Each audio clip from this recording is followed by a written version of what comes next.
So would you mind kind of leading us through the week that has been this very interesting invocation of the Home Rule Act, and certainly what happened late last night into this morning?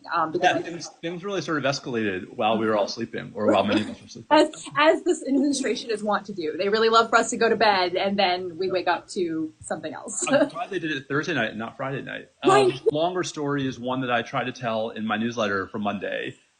Congress has what we call plenary power over the District of Columbia, the same way it has plenary power over any other federal territory, meaning Congress decides what's going to happen in those places. Since 1973, Congress has given D.C. a whole lot of home rule. Not as much home rule, Kate, as any of the other federal territories. Actually, D.C. is the least home rule-y area in the country. But given that from 1874 to 1973 there was no home rule, this was an improvement. The two real things that Congress had kept for itself, right, were the power to basically override D.C. Council legislation, something that those of us who live in D.C. get to experience all the time, and control of like who the judges are and control of like who the U.S. attorneys are, right? Those were kept federal. And then in the Home Rule Act, there are these two sort of emergency authorities that don't exist anywhere else in the country.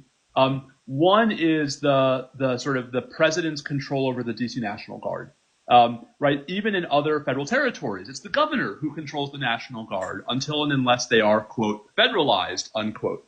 DC's always been unique. This is something that people like me were screaming on the afternoon of January 6th, that the president didn't need to wait for anybody to deploy the DC National Guard. Funny how that works.